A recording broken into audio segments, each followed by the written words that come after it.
अब हम ये नया टॉपिक पढ़ने वाले हैं। इसका टॉपिक है सेल ऑफ फिक्स्ड एसेट, है ना, या परचेज ऑफ फिक्स्ड एसेट। इसको कैसे रिकॉर्ड करते हैं? फिक्स्ड एसेट याद तो है कि भूल गए हो? अच्छा, एक मिनट।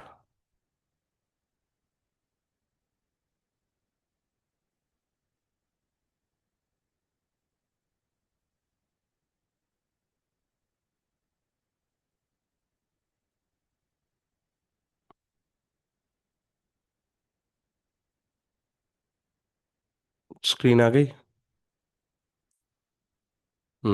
तो purchase and sale of fixed asset ये हमारा टॉपिक है। फिक्स्ड एसेट का मतलब याद है कि भूल गए हो? एसेट्स में दो कैटेगरी बनाई थी, current asset, non current asset. Non current asset में हमने दो कैटेगरी बनाई थी, fixed asset and other non current asset. Fixed asset की डेफिनेशन थी assets which are used in business operation not for selling purpose। उसमें हम बेचने की इंटेंशन नहीं रखते, बल्कि असेट को फिर बिजनेस में यूज करते हैं लॉन्ग टर्म के लिए। तो उस लॉन्ग टर्म के लिए तो उस असेट को हम फिक्स असेट बोलते हैं। फिक्स असेट के एग्जाम्पल पढ़े थे, machinery, furniture, etcetera. Purchase two, अब अगर हम इसको खरीदेंगे तो ऑब्वियसली ये बिजनेस में इंक्रीज हो जाएगी। और ये एसेट्स की वजह से हमारी अर्निंग कैपेसिटी बढ़ती है। क्योंकि ऑब्वियस बात है कि मैं अगर एक मशीन पर काम कर रहा हूँ, इसके कंपैरिजन में मैं दो मशीन पर काम करूंगा तो मेरी अर्निंग कैपेसिटी इंक्रीज हो जाएगी। मैं बिल्डिंग इंक्रीज करूंगा तो भी मेरी अर्निंग कैपेसिटी इंक्रीज हो जाएगी। तो हमारे पैसे कमाने की क्षमता बढ़ती है इससे। इसका कहीं कहीं भी हमारा रीसेल का इंटेंशन नहीं होता। बेच दें हम एक्चुअली में ज़रूरत पड़ने पे, that is a different thing, but हमारा इंटेंशन ये होता है कि हम इसमें बिजनेस ऑपरेशन करेंगे, इसे बेचेंगे नहीं। है ना, एग्जाम्पल भी समझाया था कि अगर सपोज करो एक एसी की दुकान है, और एसी की दुकान में दो तरह के एसी हैं। एक वो जो शॉप को ठंडा रखने के लिए, और दूसरे वो है जो बेचने के लिए रखे हैं। तो जो बेचने के लिए रखे हैं वो स्टॉक है आपका, वो आप परचेज करके लाए हो सेल करने के लिए, वहाँ इंटेंशन ये है, तो वो करंट असेट का पार्ट हो जाता है। जबकि जो एसी की दुकान को ठंडा रख रहा है, वहाँ हमारा इंटेंशन ये है कि इससे हम अपनी बिजनेस ऑपरेशन में इस्तेमाल कर रहे हैं, इसको हम सेल नहीं करना चाहते। तो उसको हम फिक्स असेट बोलेंगे। कोई डाउट? फिर हमने ये भी सीखा था कि परचेज अकाउंट को डेबिट हम सिर्फ तब करते हैं जब वो गुड्स या स्टॉक हो, मतलब जिस पे इंटेंशन टू सेल हो। जबकि अगर हम फिक्स एसेट खरीदेंगे तो हम उसके नाम से अकाउंट ओपन कर देते हैं। जैसे अगर फर्नीचर खरीदा है तो फर्नीचर अकाउंट डेबिट हो जाएगा, या मशीन खरीदी है तो मशीन अकाउंट डेबिट हो जाएगा। इसमें कोई दिक्कत? हाँ, मैं जस्ट रिकॉल कर रहा हूँ ताकि ये सब चीज़ें ज़रूरत पड़ेगी अभी। तो अगर हम इसकी इंफॉर्मेशन देखें, purchase building and issued a cheque. इस ट्रांजैक्शन को समझो। क्या हुआ है, क्या मिला है, हम क्या खरीदा है, हमने क्या दिया है उसके बदले। तो हमने बिल्डिंग परचेज की है और उसके बदले चेक दिया है। इसका मतलब इसमें दो अकाउंट यूज होंगे, एक बिल्डिंग और एक बैंक। क्योंकि चेक से पेमेंट होता है तो बैंक अकाउंट पे इम्पैक्ट आएगा। बिल्डिंग भी एसेट है, बैंक भी एसेट है। ये भी इंक्रीज हो रही है, लेकिन ये डिक्रीज हो रही है। ये बिल्डिंग इंक्रीज हो रही है बट बैंक डिक्रीज हो रहा है। तो ये डेबिट हो जाएगा, ये क्रेडिट हो जाएगा। इसमें कोई सवाल पूछना है?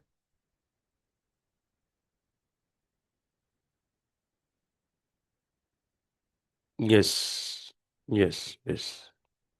गुड्स का मतलब ही ये होता है, देखो गुड्स भी कोई चीज़ ही होती है। जैसे मैंने कहा, एसी की शॉप में दो तरह के एसी हैं। हाँ, तो वो जो बेचने के लिए हमने एसी खरीदे उसको एसी बोलेगा ही नहीं इन्फॉर्मेशन में, वो बोलेगा गुड्स खरीदे। गुड्स का मतलब ही ये होता है। तो गुड्स कोई अलग चीज तो है नहीं। हाँ, अगर हम फैंस का बिजनेस कर रहे हैं, एसी का बिजनेस कर रहे हैं, मोबाइल का बिजनेस कर रहे हैं, तो जिस चीज को बेचने के इंटेंशन से हम खरीद रहे हैं वो सब गुड्स कहलाता है। उसको हम उसके नाम से बुलाते ही नहीं है। तो अगर इंफॉर्मेशन ये मिलती है कि हमने फर्नीचर खरीदा है, तो इसका मतलब है कि वो आपने इंटेंशन टू सेल नहीं है। अगर इंटेंशन टू सेल होता तो इंफॉर्मेशन में मिलता कि गुड्स खरीदा है, फर्नीचर नहीं बोलते फिर हम उसे। बिल्डिंग टू बैंक, ये एंट्री में कोई दिक्कत? मशीन खरीदी, किससे खरीदी? रैमसन से। वो चंडीगढ़ में रहता होगा, ठीक है। तो रैमसन चंडीगढ़, ये वो वेंडर है जिससे हम मशीन खरीद के लाए हैं। है ना, उस पर्सन को हम वेंडर भी बुलाते हैं, सप्लायर भी बुलाते हैं। और क्रेडिट पे खरीदी है तो कोई एजम्पशन की जरूरत नहीं है, सब कुछ क्लियर है इन्फॉर्मेशन में कि उधार पे मशीन खरीदी है। मशीन खरीदोगे तो मशीन तो आएगी ही, तो मशीन अकाउंट डेबिट, क्योंकि वो असेट थी और सेम नेचर से इंक्रीज हो गई। हमारे ऊपर, हमने पैसे तो दिए नहीं है तो हमारे ऊपर लाइबिलिटी आएगी, फ्यूचर में पैसे देने पड़ेंगे, तो उसका नाम आ जाएगा रैमसन। कोई दिक्कत?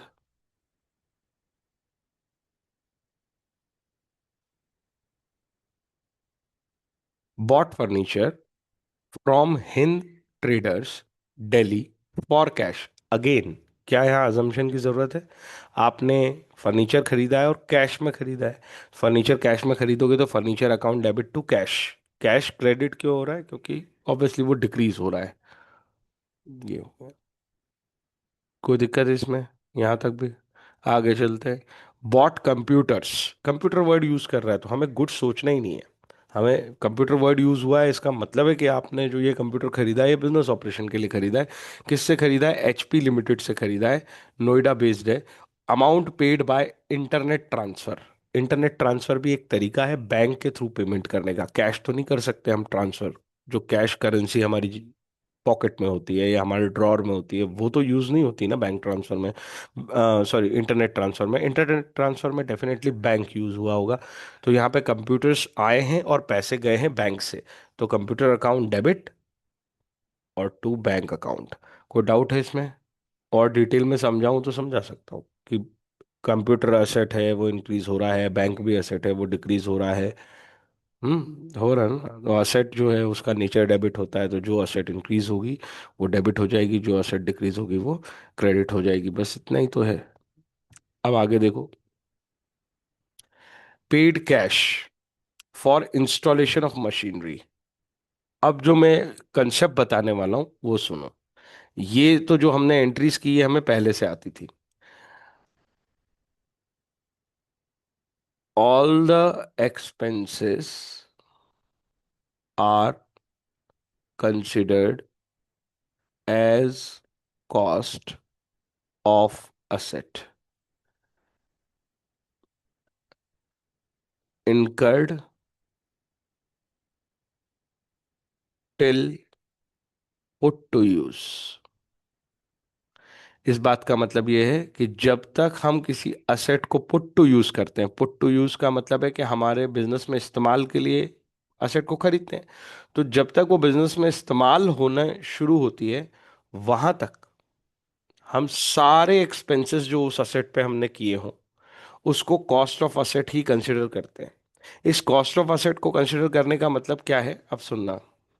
सपोज करो तुमने एक मशीन परचेज की 1 लाख रुपए की, फिर तुमने उसको ट्रांसपोर्ट करके अपने बिजनेस प्लेस तक लेके आए 20,000 रुपए में, और उस मशीन को इंस्टॉल करवाया 10,000 रुपए में। इंस्टॉल कराना मतलब कि ऑब्वियसली उसको फिक्स कराया होगा, उस पे कोई सॉफ्टवेयर होगा, उससे अपडेट किया होगा, ये सब खर्चा करके तुमने 10,000 रुपये और खर्चा किया। तो सवाल ये है कि मशीन को खरीदा तो 1 लाख में था, पर मशीन अकाउंट डेबिट कितने से होगा? मशीन अकाउंट डेबिट कितने से होना चाहिए? यस, क्योंकि ये ही कंसेप्ट मैंने ऊपर बोला कि जब तक वो पुट टू यूज होती है उस पॉइंट ऑफ टाइम तक, चाहे जिस नाम से खर्चा किया हो तुमने, ट्रांसपोर्ट, इंस्टॉलेशन, तुम्हें लगने लगेगा यार ये एक्सपेंसेस हैं। बट ये कंसेप्ट ये है कि एक्सपेंसेस होने के बावजूद ये सब मशीन की कॉस्ट का हिस्सा बन जाते हैं। और कॉस्ट का हिस्सा बनने का मतलब है कि हम इनको ट्रांसपोर्ट एक्सपेंस, इंस्टॉलेशन एक्सपेंस ऐसे डेबिट नहीं करेंगे खर्चा बोल के, बल्कि मशीन की कॉस्ट डेबिट करेंगे। इसको मैं अगर कॉमन सेंस से समझाऊं कि अगर तुमने कोई कार खरीदी, तो कार खरीदने के बाद उसका रजिस्ट्रेशन कराना पड़ता है रोड पे चलने के लिए। तो खरीदी तो हमने 10 लाख की है, 1 लाख रुपए उसके रजिस्ट्रेशन पे लग गए, 50,000 रुपये उसके इंश्योरेंस पे लग गए, उसमें हमने कुछ नए फीचर्स ऐड कराए हैं, 10-20 हज़ार उस पे भी लगा दिए। तो हम सारे पैसे जोड़ के बताते हैं कि कार कितने की है। ऐसा नहीं करते कि ये अलग खर्चा है ये अलग खर्चा है। ऐसे ही जब हम घर बनाते हैं तो घर बनाने में जितना खर्चा हुआ हो, फिर हम अलग अलग थोड़ी बोलते हैं कि जो है ब्रिक्स जो है ये अलग खरीदी है, सीमेंट अलग खरीदा है, हम सारी खर्चे जब तक वो घर रहने लायक ना हो जाए वहां तक के सारे खर्चों को हम कहते हैं कि ये हमने घर घर के लिए खर्च करा है और ये हमारे घर की कॉस्ट है। उसी सेंस पे अकाउंट्स में बोला जाता है कि जित जब भी आप कोई फिक्स एसेट खरीदो तो जब तक उस फिक्स एसेट को पुट टू यूज नहीं करोगे वहां तक होने वाले सारे खर्चों को आप कॉस्ट बनाओगे। और इसका मतलब क्या हुआ, ये तो एक समझ लिया, बट इसको हम इम्प्लीमेंट कैसे करेंगे। हम सारे खर्चों को मशीन अकाउंट में डालेंगे, इंडिपेंडेंट नाम से नहीं डालेंगे। बात समझ में आई या नहीं आई।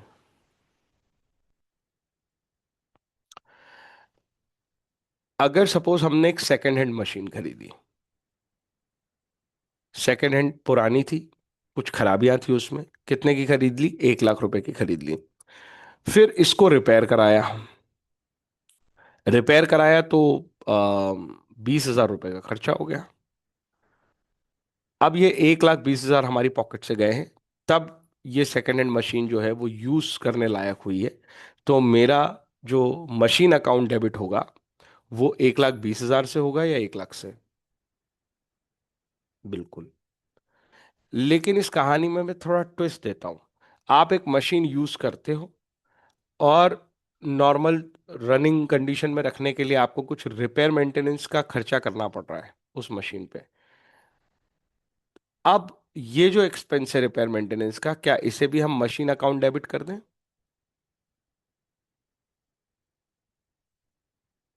ये मशीन ऑलरेडी इन यूज है, रनिंग कंडीशन मेंटेन करने के लिए हमने रिपेयर मेंटेनेंस कराया, तो क्या हम इसे मशीन की कॉस्ट में जोड़ दें। नहीं, कंडीशन सीधी सी थी, पुट टू यूज करने के पहले के खर्चे जुड़ते हैं सर। ये तो पुट टू यूज थी और इसको रनिंग कंडीशन में रखने के लिए हमने खर्चे किए हैं, तो ये रिपेयर मेंटेनेंस एक्सपेंस कहलाएंगे, ये कोई मशीन अकाउंट नहीं होगा।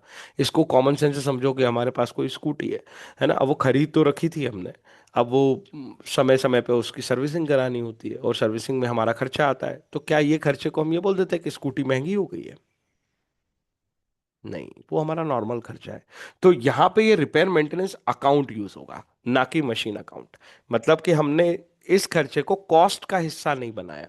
इस वर्ड को समझो कि हमने अगर ये अकाउंट यूज किया मतलब आप मशीन अकाउंट में डेबिट नहीं कर रहे हो तो मशीन इंक्रीज नहीं हो रही है। आई होप मेरी बात समझ में आई। ओके। ऐसे ही अब ये इंफॉर्मेशन पढ़ो। पेड कैश, पैसे दिए हैं for installation of machine. Installation मतलब यूज करने के पहले खर्चा हुआ होगा या यूज करने के बाद। वर्ड से पढ़ के देखो। पहले। तो इसमें भी मशीन अकाउंट डेबिट होगा या इंस्टॉलेशन एक्सपेंसेस डेबिट होगा। मशीन अकाउंट डेबिट होगा। यस। तो ये अंडरस्टैंडिंग बना के करना चाहिए, तो ये हो गया। इंस्टॉलेशन में देखो कौन सा अकाउंट आया, मशीन अकाउंट। लॉजिक समझ में आया कि नहीं आया। आखिरी कहानी है देखो। हमने ब्रिक्स खरीदी, सीमेंट खरीदा, ऐसे बहुत सारा मटेरियल खरीदा 1.5 लाख का। टिम्बर, लकड़ी खरीदी 2 लाख की। और एक्सटेंशन कराया है बिल्डिंग का, बिल्डिंग की साइज इंक्रीज की है, तो जिस एरिया में पहले बिल्डिंग बनी होगी हमने और फर्दर उसको बढ़ा दिया है। और पेमेंट जो है वो चेक से किया है। मेरा सवाल ये है कि ये सारे जो एक्सपेंसेस हैं इसको हम अलग से किसी एक्सपेंस अकाउंट में डालें या बिल्डिंग अकाउंट में डालें। बिल्डिंग अकाउंट में डाल देंगे। कितने रुपए डालेंगे। 3.5 लाख। और चेक से पेमेंट किया है तो टू बैंक। ये एंट्री हो गई। हाँ, ये सवाल बिल्कुल आएगा। हम्म। बढ़ाया है। बिल्कुल बिल्कुल बिल्कुल। बिल्कुल। यहाँ पे कंफ्यूजन आना चाहिए, कंफ्यूजन आ रहा है कि हमने बिल्डिंग में डालें या ये खर्चा था, क्योंकि वो पहले से यूज हो रही थी। देखो, कोई एसेट अगर तुम यूज कर रहे हो लेकिन उसकी कैपेसिटी बढ़ा रहे हो, कैपेसिटी अगर इंक्रीज हो रही है आपकी, तो वो असेट अकाउंट में जाएगा। और अगर एक्सपेंसेस से कैपेसिटी इंक्रीज होने की बजाय केवल रनिंग कंडीशन मेंटेन हो रही है, तो ये नॉर्मल अकाउंट है, ये नॉर्मल एक्सपेंस अकाउंट में जाएगा। अब मैं इसको एग्जांपल से समझा देता हूँ।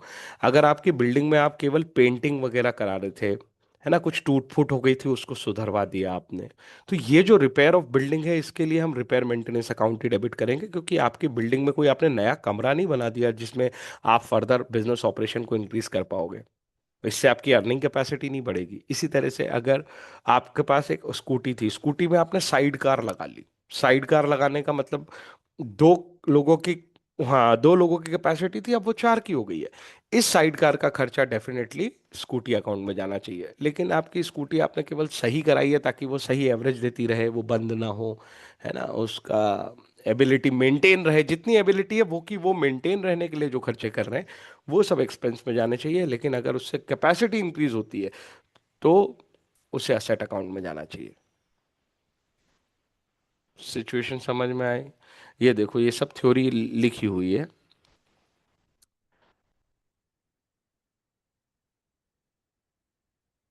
वो तो डेफिनेटली मशीन में जाएंगे, वो चाहे जो हो। बिल्कुल। आफ्टर यूज, हाँ, you can imagine like a chart, कि भाई बिफोर यूज के लिए अलग कंडीशन पे सोचा जाता है, आफ्टर यूज के लिए अलग कंडीशन पे सोचा जाता है। ये जो आफ्टर यूज की कंडीशन है कि कैपेसिटी इंक्रीज हो रही है, तो हम असेट अकाउंट में डाल देंगे। और अगर मेंटेनेंस हो रहा है सिर्फ, तो हम एक्सपेंस अकाउंट में रहने देंगे। और बिफोर यूज, तो एनी एक्सपेंस, एनी एक्सपेंस किस में जाएगा? बस। कोई दिक्कत है तो बताओ।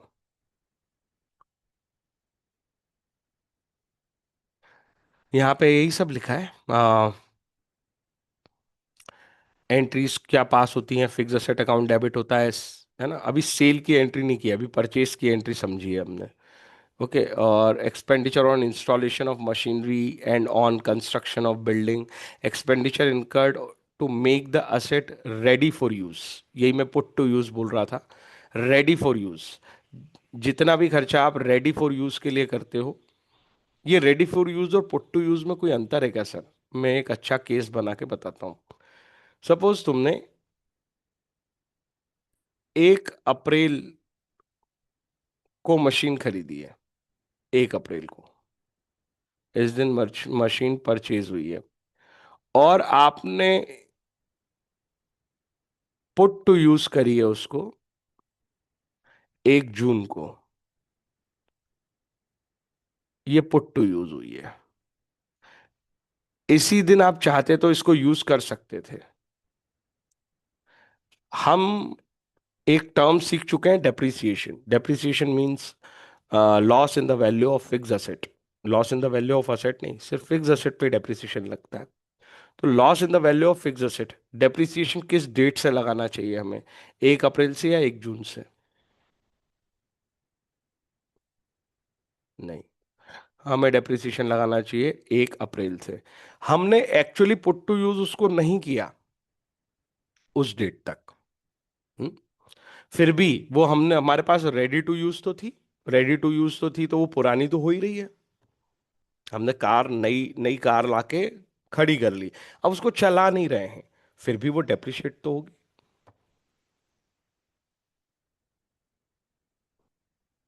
इस दिन कार परचेज की और इस दिन कार का रजिस्ट्रेशन हो पाया, तो डेप इसी दिन से लग जाएगा। तो रेडी फॉर यूज वर्ड को अच्छे से समझ लो। Expenditure to make asset for ready for use, तो कार की कॉस्ट कब तक गिननी है हमको? रेडी फॉर यूज तक गिननी है। कोई doubt?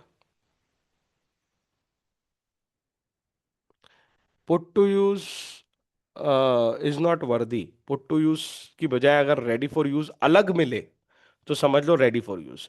Otherwise put to use वाले दिन ही रेडी फॉर यूज हुआ होगा, ऐसा हम अजम्पशन लेके चलते हैं। तो कंसेप्ट कहां तक है? रेडी फॉर यूज तक। ऐसा हो ऐसा हो सकता है ना। देखो, मैं ये कह रहा हूं, आपको क्वेश्चन में इंफॉर्मेशन नहीं है। Put to use versus ready for use, इस बारे में क्वेश्चन साइलेंट है। या फिर डिफरेंट डेट्स दिए।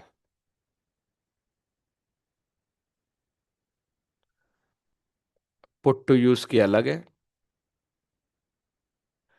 और रेडी टू यूज की डेट अलग है, मैं ये कह रहा हूं। तो किस सिनारियो में क्या करोगे? अभी तक मैं तुम्हें जनरल समझा रहा था कि अगर कुछ ना दिया हो तो हम ये मान के चलते हैं ये दोनों सेम है। यस और नो? अगर वो बता ही नहीं रहा है कि रेडी फॉर यूज की डेट कौन सी और पुट टू यूज की डेट कौन सी है, तो मुझे अजम्पशन लेना पड़ेगा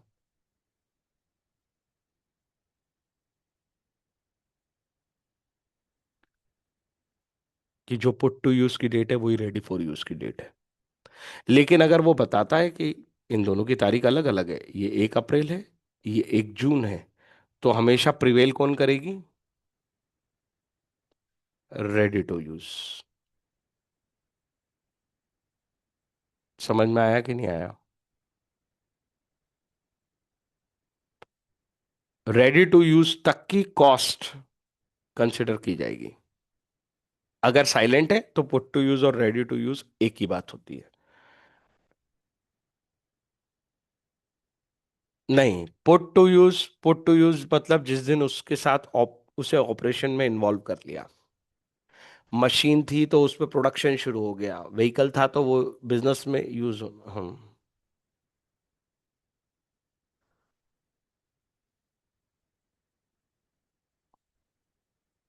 नहीं, उससे कोई मतलब नहीं है ना। उससे क्या मतलब है? रेडी टू यूज का मेरा मतलब ये है कि खरीद तो लिया था उससे पर बिजनेस में यूज नहीं किया था उसका, रखी थी हमारे पास। जैसे मैंने कहा मैंने कार खरीदी पर एक आध महीना मैंने उसको चलाया ही नहीं, रखी रही वो। मैंने कोई मशीन खरीदी पर उस पर प्रोडक्शन स्टार्ट नहीं किया, ये वर्ड है रेडी टू यूज।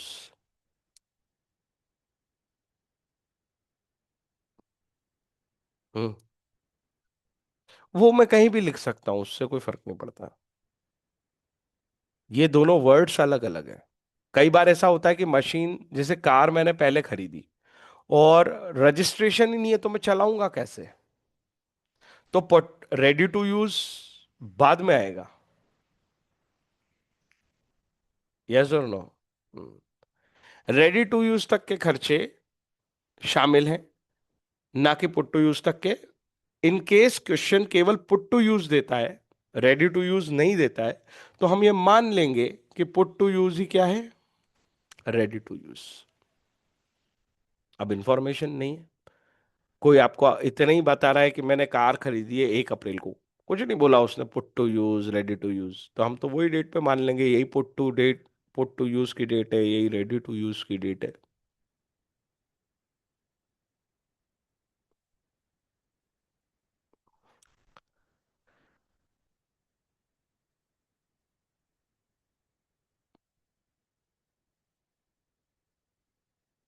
तो जब तक रेडी टू यूज ना हो जाए आपकी असेट, तब तक के सारे एक्सपेंसेस जो भी आपने उस पर इनकर किए हो वो पूरी असेट अकाउंट में डेबिट कर दोगे आप। जो कंसेप्ट हमने नीचे अप्लाई किया था वो कंसेप्ट ये लिखा हुआ है। Expenses incurred on carriage, carriage का मतलब ट्रांसपोर्ट, इंस्टॉलेशन। कैरियज के एग्जांपल है फ्रेट, वेजेस पेड। वेजेस किसको बोलते हैं पता है? हाँ, तो कई बार हमको वो जो होता है ना, मशीन को उठा के रखने वाले, मशीन पे कोई वर्किंग करने वाले, वो उनको हमने वेजेस भी दी है। चाहे जो खर्चा हो, चाहे जिस नाम का खर्चा हो, ये सब कैपिटल एक्सपेंडिचर में जाएगा, और कैपिटल एक्सपेंडिचर का मतलब है असेट। एक्स मैंने एक दिन तुम्हें पूरा असेट का चार्ट बना के दिखाया था, राइट? असेट पूरी डिटेल में हम सीख चुके हैं, हाँ या ना? ये रहा। हम्म। ये पूरी कहानी हमने सीखी थी। आज मैं तुम्हें एक और कंसेप्ट बताता हूँ, क्योंकि यहाँ पे वो वर्ड यूज हो गया है, इसलिए मैं इस बात को अब पूरी तरह समझा देता हूँ। अगर मैं फिर से उसी चार्ट पे आ रहा हूँ जो हमने सीखा है, बिजनेस ट्रांजैक्शन की बात करूँ तो दो तरह के ट्रांजैक्शन होते हैं, इनफ्लो और आउटफ्लो।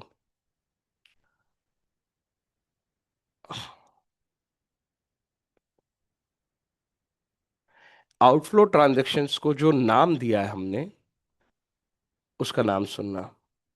उसका नाम है एक्सपेंडिचर। इसका नाम सुनना। इसका नाम है रेसिप्ट्स।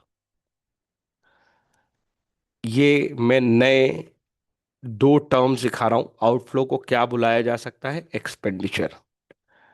और इनफ्लो को क्या बुलाया जा सकता है? रिसिट्स। अब ये सीख लो और इसे यूज करना शुरू करेंगे। मैं बार बार जब भी पूछूंगा कि बिजनेस ट्रांजैक्शन में क्या होता है, तो आउटफ्लो इनफ्लो भले ही मत बोलो, इसकी जरूरत नहीं है। क्या बोलो? ये टेक्निकल नाम है इनके। वो शुरुआत में समझने के लिए मैंने समझाया था, ताकि, और मतलब भी वही होता है, एक्सपेंडिचर मींस आउटफ्लो, होता वो आउटफ्लो ही है। बट हम अकाउंट्स में उसे आउटफ्लो नहीं बुलाते। ये ऐसे ही है जैसे मैंने कहा कि बिजनेस की भाषा में जिससे हम गुड्स खरीदते हैं उसे बुलाते हैं सप्लायर, लेकिन अकाउंट्स की भाषा में यह व्यक्ति बन जाता है क्रेडिटर। जैसे कि हम बिजनेस की भाषा में जिस व्यक्ति को गुड्स बेचते हैं उसको बुलाते हैं कस्टमर, अकाउंट्स की भाषा में वो बन जाता है डेटर। तो हमारी टेक्निकल नेम इस आउटफ्लो और इनफ्लो के लिए क्या रहेंगे? एक्सपेंडिचर और रिसिट। कोई दिक्कत है तो बताओ।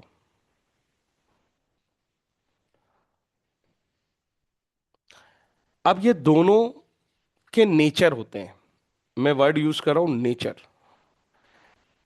एक्सपेंडिचर के दो नेचर है, एक कैपिटल और एक रेवेन्यू। कैपिटल एक्सपेंडिचर, ये पूरा टर्म बना, और ये टर्म बन गया revenue expenditure. Capital expenditure and revenue expenditure. ऐसे ही यहां पे दो टर्म बन जाएंगे। एक होगा capital receipts, capital receipts and revenue receipts.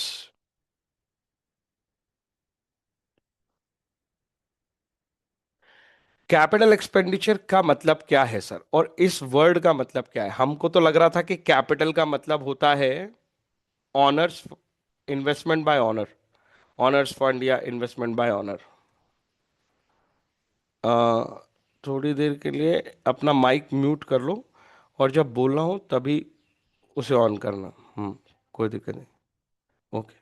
Capital अकेला लिखा है, या कैपिटल एक्सपेंडिचर लिखा है, या कैपिटल रिसिट लिखा है?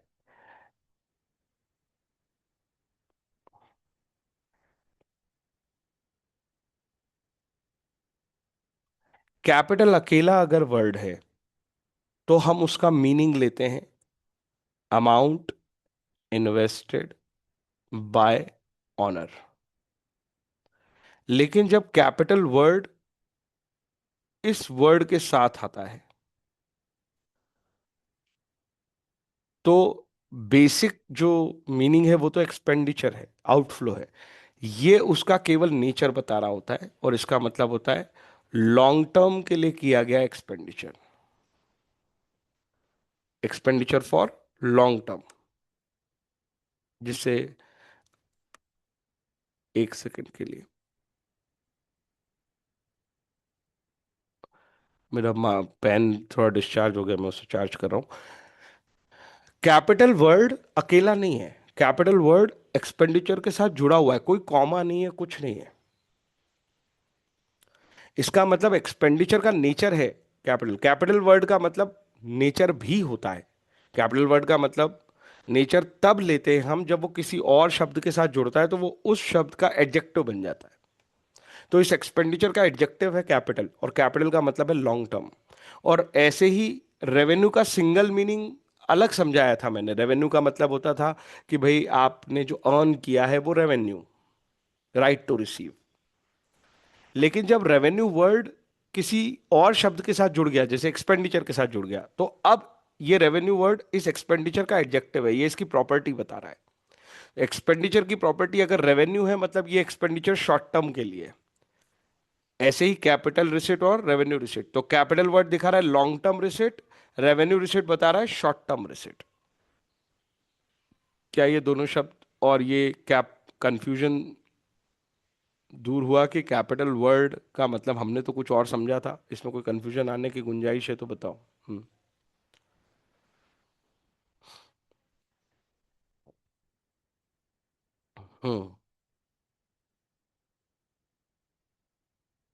हम्म। बिल्कुल। और अकेला रेवेन्यू लिखा हो तो? यस। यस। राइट। जैसे राइट टू रिसीव आता है, हम उसको बोल देते हैं रेवेन्यू हो गया। जैसे सेल्स, इसका एग्जांपल क्या है? सेल्स। आया, समझ आया? एक्चुअल में ये कोई नई कहानी नहीं है। कैपिटल एक्सपेंडिचर्स मतलब ही क्या होती हैं? असेट्स। तो जब भी असेट्स को रेफर करना होगा, वो क्या बोल देंगे? एक्सपेंडिचर का कौन सा वाले नेचर वाले एक्सपेंडिचर्स की बात कर रहे हैं हम? कैपिटल एक्सपेंडिचर्स की बात कर रहे हैं। और जब एक्सपेंस को रेफर करना होगा, तो टेक्निकल नेम क्या है एक्सपेंस का? Revenue expenditure. एक्सपेंडिचर दोनों है, आउटफ्लो दोनों है। आउटफ्लो तो असेट भी है, असेट भी आउटफ्लो से बनती है। पैसे दोगे तो मशीन खरीद पाओगे, पैसे दोगे तो फर्नीचर आएगा। पर ये कैपिटल नेचर के हैं, कैपिटल मतलब लॉन्ग टर्म नेचर के हैं, और ये शॉर्ट टर्म नेचर के हैं। दोनों आउटफ्लो है। तो कैपिटल एक्सपेंडिचर मतलब असेट, और रेवेन्यू एक्सपेंडिचर मतलब एक्सपेंस। सिमिलरली रिसिट्स जो लॉन्ग टर्म के लिए हैं, जिसका राइट अभी के लिए नहीं है, फ्यूचरिस्टिक राइट है हमारे पास, अभी रिसेंटली राइट नहीं है, लॉन्ग टर्म के राइट्स है हमारे, तो वही बनती है क्या? लायबिलिटीज। कैपिटल नेचर की रिसिट्स, और रेवेन्यू रिसिट्स बनती है हमारी रेवेन्यू, जिसको हमने रेवेन्यू पढ़ा था। तो कुछ नया नहीं पढ़ाया मैंने, मैंने बस इनके टेक्निकल नेम बता दिए तुम्हें जो बुक में यूज होंगे।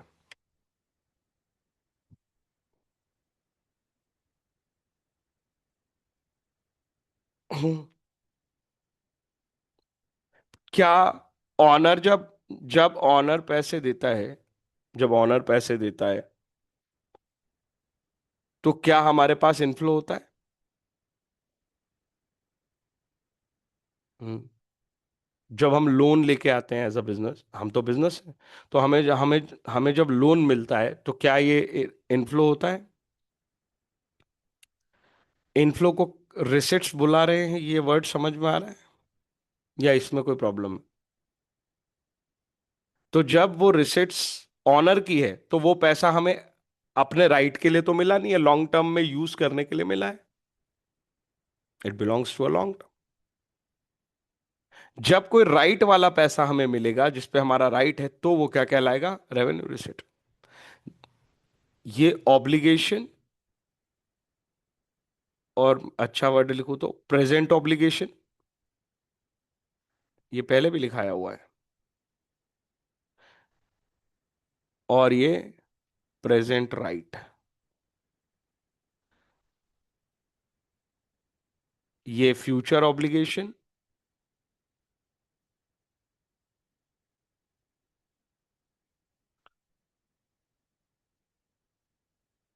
और ये future rights.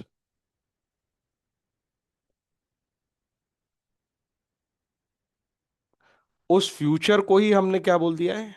Long term. Future को ही हम क्या बोल रहे हैं? Long term.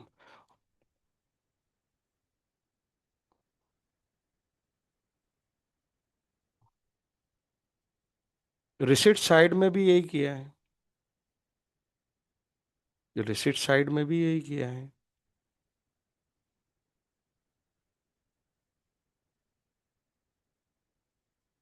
तो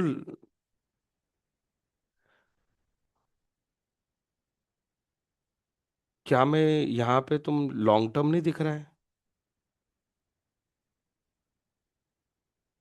क्या तुम्हें यहाँ लॉन्ग टर्म नहीं दिख रहा है? हर फ्यूचर चीज लॉन्ग टर्म है। फ्यूचर का मतलब ही है कि मैं आगे की बातें कर रहा हूं।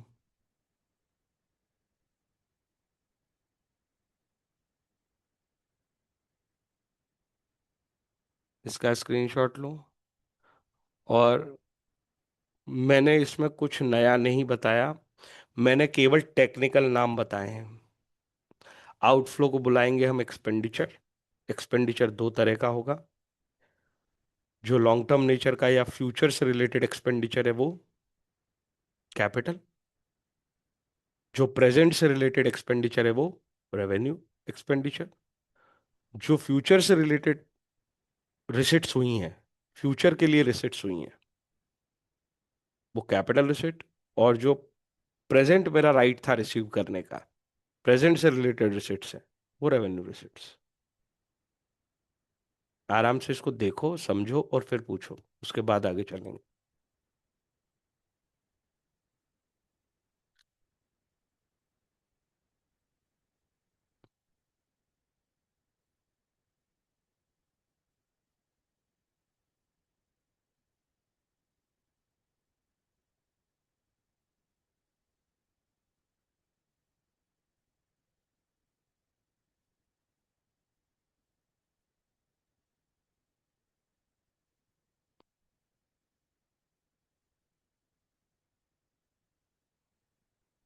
ये टर्मिनोलॉजी इसलिए सिखानी अब जरूरी थी क्योंकि अब हम बुक से पढ़ रहे हैं, तो हमें बुक्स की सारी बात समझ में आनी चाहिए कि वो क्या लिखना चाहते हैं। देखो यहाँ क्या लिखा है उसने, फिर से पढ़ रहा हूँ। Expenditure incurred to make the asset ready for use, वो सारे खर्चे जो असेट को रेडी फॉर यूज करने में काम आते हैं, इज अ कैपिटल एक्सपेंडिचर। उसे हम क्या बुलाएंगे, कैपिटल एक्सपेंडिचर, मतलब हम उसको पूरे को असेट बनाएंगे। And therefore is debited to asset account. ये कैपिटल एक्सपेंडिचर वर्ड का यूज समझ में आया कि नहीं आया?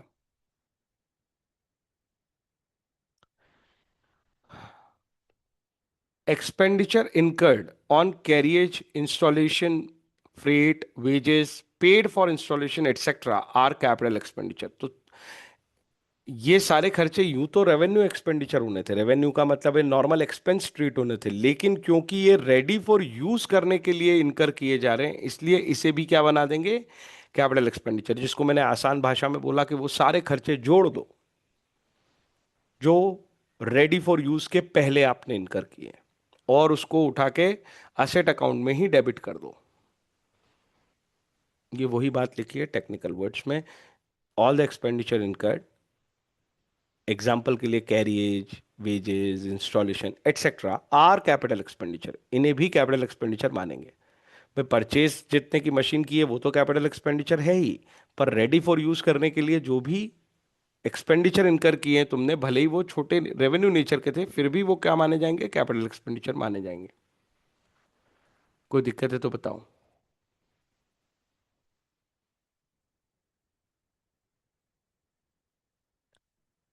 Similarly expenditure incurred for the construction of building, इसी तरह से अगर आप कोई बिल्डिंग कंस्ट्रक्ट कर रहे हो, तो उस बिल्डिंग को बनाने के लिए आपने जो भी कंस्ट्रक्शन मटेरियल खरीदा है, जैसे ब्रिक्स, सीमेंट एटसेट्रा, जो भी पेमेंट की है आपने वेजेस, वो वर्कर जिसने बिल्डिंग बना के दी उसको पेमेंट करा है, उसी तरह से वो सब भी कैपिटल एक्सपेंडिचर हो जाएगा और वो बिल्डिंग अकाउंट में डेबिट हो जाएगा।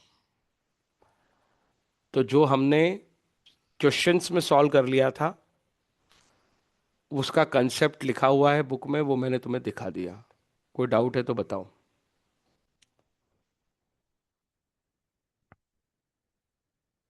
एक और कंसेप्ट है आगे के क्वेश्चन के पहले, उसका नाम है मिसलीनियस और सन्ड्री एक्सपेंसेस। मिसलीनियस या सन्ड्री एक्सपेंसेस मतलब इतने छोटे छोटे एक्सपेंसेस हैं जिनको हम अलग अलग हेड नहीं देना चाहते। एग्जाम्पल के लिए, सैलरी देना आपका एक एक्सपेंस है, रेंट देना आपका एक एक्सपेंस है। अगर ये सफिशिएंट वैल्यू के हैं तो ठीक है, लेकिन आपने सपोज चाय पिलाई है जो लोग आते हैं आपके यहाँ, टी एक्सपेंसेस, रिफ्रेशमेंट एक्सपेंसेस, हाँ, छोटा मोटा स्टेशनरी खरीद लिया, एक पेन खरीद लिया, तो इस तरह की चीज़ों को, छोटे छोटे एक्सपेंसेस को हम एक सिंगल हेड के अंदर डाल देते हैं। इसके अंदर ये मिसलिनियस एंड सन्ड्री वर्ड जो है ये दिखा रहा है कि इसके अंदर छोटे छोटे बहुत सारे एक्सपेंसेस हैं। वो छोटे छोटे एक्सपेंसेस वर्ड को यूज करने के लिए अकाउंट्स में जो टर्म यूज होती है दैट इज पेटी, स्मॉल वैल्यू वाले एक्सपेंस। जिन खर्चों में ज्यादा पैसे नहीं लगे तो उनको हम पेटी एक्सपेंस बोलते हैं। पेटी मतलब छोटा मोटा। एग्जाम्पल भी वही वाले दिए हैं, रिफ्रेशमेंट, पोस्टेज। पोस्टेज वो होता है ना जो हम चिट्ठी वगैरह कहीं भेजते हैं तो उसके ऊपर एक पोस्ट ऑफिस से टिकट लगाना होता है। गवर्नमेंट टैक्स लेती है, बेसिकली फीस लेती है। कन्वेंस है ना, कोई ट्रैवल करके ऑफिस आया उसको हमने खर्चा दे दिया। इस तरह के छोटे मोटे खर्चों को हम मिसलिनियस या सन्ड्री एक्सपेंस बोल के बिजनेस में रिकॉर्ड कर देते हैं। कोई डाउट है तो बताओ।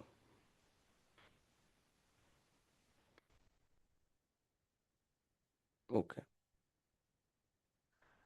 These expenses involve small amounts. मैंने कहा ना, कैसे आइडेंटिफाई होते हैं? Small amount that are not material in nature. Material का मतलब होता है सिग्निफिकेंट। ये मटेरियल वर्ड से कंफ्यूज मत हो जाना। यहां पे इसका मतलब है सिग्निफिकेंट। ऐसा होता है ना इंग्लिश में, हम किस सेंटेंस में किस चीज को पढ़ रहे हैं वो मीनिंग उसी हिसाब से निकलना चाहिए। जैसे कि अगर आप प्लांट की बात कर रहे हो तो अगर आप बायोलॉजी पढ़ रहे हो तो प्लांट का मतलब अलग है, लेकिन अगर आप फैक्ट्री की बात कर रहे हो, प्रोडक्शन की बात कर रहे हो, तो प्लांट का मतलब अलग है। वैसे ही मटेरियल वर्ड का मतलब, ये साइंटिफिक मीनिंग नहीं है कि फिजिकल सब्सटेंस है कोई, उसे मटेरियल बोलेंगे। जब ऐसा बोला जाए कि expense involve small amounts that are not material, तो यहां इस मटेरियल का वर्ड का मीनिंग निकलेगा दैट आर नॉट सिग्निफिकेंट, जिसको हमें हमें ज्यादा माइंड ना कर रहा हो, ऐसा छोटा सा अमाउंट है। तो जो इममटेरियल होगा, ये आगे भी लॉ में और ऑडिट में और यहाँ पे भी अकाउंट्स में भी कई बार वर्ड यूज होगा मटेरियल। और ये बात प्रिंसिपल में भी आएगी कि हम केवल मटेरियल चीज़ों को ही अलग नाम दे के रिकॉर्ड करते हैं। इममटेरियल चीज़ों को हम अलग नाम दे के रिकॉर्ड नहीं करते, उसको हम एक सिंगल हेड में डाल देंगे, दैट इज मिसलिनियस और सन्ड्री। इन वर्ड्स का मतलब यही होता है कि इसके अंदर छोटे छोटे स्मॉल अमाउंट के बहुत सारे खर्चे होंगे, उसको हमने एक ही नाम दे दिया, मिसलिनियस और सन्ड्री एक्सपेंस। कैश में खर्चा करोगे तो टू कैश, बैंक के थ्रू करोगे तो टू बैंक। कोई डाउट है तो बताओ।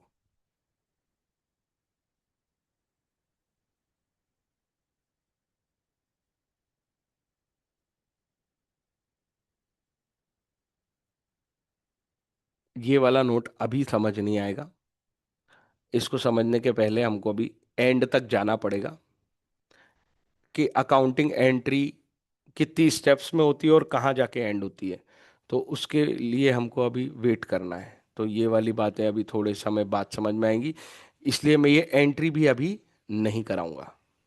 ये बोल रहे हैं पॉइंट नंबर 10 से लेके 14 तक जो भी जर्नल एंट्रीज आपको दिख रही हैं, ये सारी एंट्रीज कब होती हैं? These entries are passed at the end of the year. End of the year. End of the year मतलब मैंने ईयर पीरियोडिक कंसेप्ट समझाया था, पीरियोडिक प्रिंसिपल समझाया था। अगर हमारी अकाउंटिंग 1 अप्रैल से लेके 31 मार्च तक हो रही है तो ये वो एंट्रीज हैं जो लास्ट डेट पे की जाएंगी। इसी को बोलते हैं एंड ऑफ ईयर। बात याद आई या नहीं? तो जब तक हम एंड ऑफ द ईयर पे पहुंचना नहीं सीखेंगे तब तक ये एंट्री किस पर्पस से की गई ये कैसे समझ आएगा? आई होप मेरी बात समझ में आ रही है।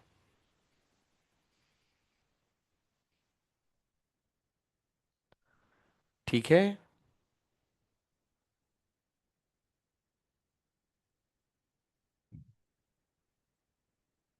ठीक। चलो, अब ये हो गया जर्नल का काम मेरी तरफ से पूरा। और मैंने तुमसे कहा था कि लेजर मुश्किल से 15 मिनट का टॉपिक है।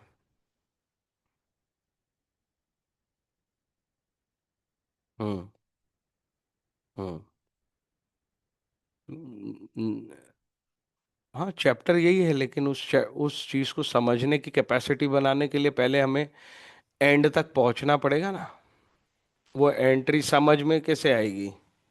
अकाउंटिंग नहीं, अकाउंटिंग प्रोसेस के एंड तक। अकाउंटिंग प्रोसेस में हमने अभी तक कितनी स्टेप बनाना सीख लिए हैं? अकाउंटिंग प्रोसेस की पहली स्टेप होती है आइडेंटिफाई द ट्रांजैक्शन। क्या हम ट्रांजैक्शन आइडेंटिफाई करना सीख गए? इसके अंदर आता है कि ट्रांजैक्शन समझना, कौन से अकाउंट इफेक्ट होंगे ये समझना। स्टेप नंबर 2 होती है मेजरमेंट। मेजरमेंट वर्ड का मतलब होता है कि हम किस मनी वैल्यू पे रिकॉर्ड करेंगे, है ना। मनी वैल्यू, जैसे कि 50,000 रुपए का ट्रांजैक्शन रिकॉर्ड कर रहे हैं, 1 लाख रुपए का ट्रांजैक्शन रिकॉर्ड कर रहे हैं। स्टेप नंबर 3 में आता है रिकॉर्डिंग। एक बार आपने ये तय कर लिया कि यार ट्रांजैक्शन रिकॉर्ड होने लायक है, मतलब फाइनेंशियल नेचर का है, कौन से अकाउंट इफेक्ट होंगे, कितनी मनी इन्वॉल्व है उस ट्रांजैक्शन में, जब हम ये सारी चीजें कंसिडर कर लेते हैं फिर हम उसे रिकॉर्ड करते हैं। रिकॉर्ड किस बुक में होता है? उस बुक का नाम है जर्नल। इसको हम प्राइमरी बुक भी बोलते हैं। प्राइमरी बुक इसलिए बोलते हैं क्योंकि पहली एंट्री इसी बुक में होती है।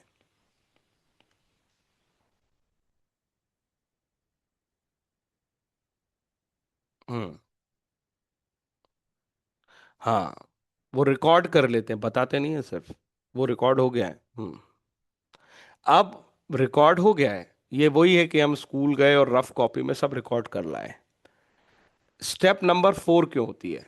जो प्रॉब्लम रफ कॉपी की है वही प्रॉब्लम हमें अकाउंट्स में मिलेगी।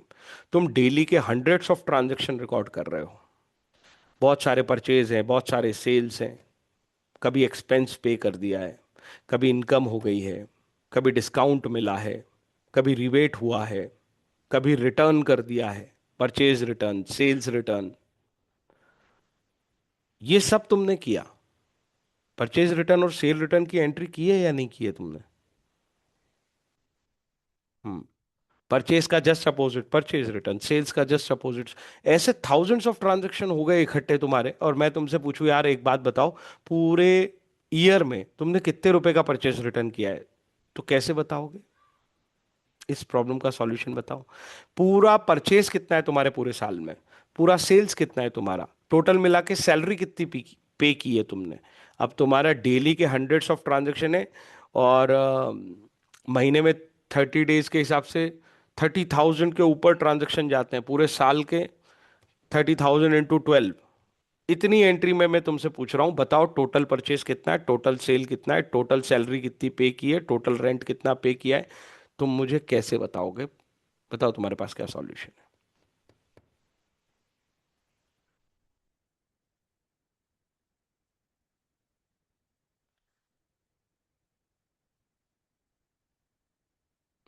तो हम इस रिकॉर्डिंग को एक लिस्ट बना लेते हैं। हाँ, मैं ये कह रहा हूं कि मुझे, मैं ऐसे सॉल्व नहीं कर पाऊंगा जब तक मैं अकेला सैलरी ओपन करके ना देखूं।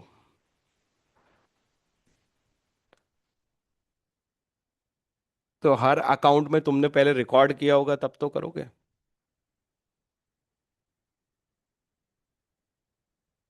अभी तो तुमने अभी तो तुमने कैसे रिकॉर्ड किया है? कैसे? Ram account debit to cash, purchase account debit to Hari, ऐसा कुछ भी रिकॉर्ड, ऐसे दो दो अकाउंट करके रिकॉर्ड कर रखा है ना। तो तुम्हें अलग से एक राम का अकाउंट चाहिए, एक परचेज का अकाउंट चाहिए। वही जो मैं बात बोल रहा था कि सबकी इंडिपेंडेंट एंट्री पहले करो तो सही। तुम कह रहे हो खोल के देख लेंगे, अभी तुमने रिकॉर्ड कहाँ करा है, क्या खोल के देखोगे? अभी तो तुमने ये तय किया है कि हम इस अकाउंट में इतने रुपए लिख लेंगे। जैसे स्कूल जाके रफ कॉपी में लिख लिया कि यार फिजिक्स भी लिख लिया, केमिस्ट्री भी लिख लिया, मैथ्स भी लिख लिया। अब तुमसे मैं बोल रहा हूँ साल के अंत में कि फिजिक्स में टोटल कितनी बातें लिखी है, कौन से चैप्टर में कौन सी बात लिखी है, तो उसके लिए पहले तुम्हें घर पे आके कंटिन्यूअसली उस बुक को अपडेट करना पड़ेगा, तभी तो तुम ऐसा बता पाओगे। तो वो काम अभी हमने करा कहाँ है जिसको तुम देखने जा रहे हो? तो वो काम करना सीखेंगे।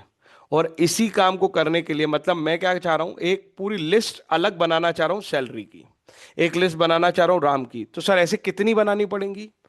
जितने नाम तुमने लिखे थे किसमें, जर्नल में, सबकी अलग अलग लिस्टिंग होगी, ताकि पूरे साल का डेटा एक साथ रिकॉर्डेड रहे मेरे पास सैलरी का। दूसरी बात इस बुक। हाँ पूछो। हम्म। नहीं, डेबिट अकाउंट और क्रेडिट अकाउंट कुछ नहीं होता है, ऐसा कुछ नहीं सीखा। डेबिट और क्रेडिट भूल गए हो तुम, डेबिट और क्रेडिट साइन है जो हमने उनको दिए हैं। ये नेचर है, जस्ट लाइक प्लस माइनस, ताकि इसकी वजह से हम किसी वैल्यू को इंक्रीज और डिक्रीज कर पाए। हम्म। हाँ, डेबिट क्रेडिट से उसका मतलब नहीं है। उसका मतलब है जैसे तुमने कैश अकाउंट ओपन किया है, तो एक पूरा कैश का लेजर बनेगा पूरे साल के लिए। गया। हाँ, और इसी की ये दो साइड्स हम लिख रहे थे। एलएचएस साइड डेबिट है और आरएचएस साइड क्रेडिट है। मैं इसका भी फॉर्मेट दिखाऊंगा, इस बुक को कैसे बनाते हैं। तो इस बुक में हम रिकॉर्ड नहीं करते, चीजें रिकॉर्डेड ऑलरेडी हैं। प्रेजेंट टेंस पे रिकॉर्ड कर लिए उसको अपन ने, इसीलिए नरेशन में लिखते हैं बीइंग गुड्स परचेज्ड। जब जब जो जो इवेंट होता गया हम रिकॉर्ड करते गए, बाद में बैठ के ये लिस्टिंग बनाते हैं। तो इस लिस्टिंग को ही हम कहते हैं कि हम क्या प्रिपेयर कर रहे हैं, लेजर। तो इस बुक का नाम होगा लेजर। और इस बुक में जो भी कुछ रिकॉर्ड होगा, मतलब रिकॉर्डिंग नहीं हो रही है, इस बुक में जो भी कुछ वैल्यू आएगी वो यहां से ट्रांसफर होके आएगी। और ट्रांसफर को हम कहेंगे पोस्टिंग होके आएगी। जो पोस्ट डिपार्टमेंट होता है ना, उसका काम होता है ट्रांसफर करना एक जगह से दूसरी। तो ये जो एक्टिविटी है ये कहलाएगी पोस्टिंग। तो जो इवेंट, जो ट्रांजैक्शन रिकॉर्ड हो जाते हैं जर्नल में, वो प्रेजेंट टाइम पे रिकॉर्ड हो जाते हैं। बाद में उनको हम लिस्ट आउट कर लेते हैं, उसकी लिस्टिंग बनानी शुरू कर देते हैं। उसी को बोलते हैं लेजर बनाना।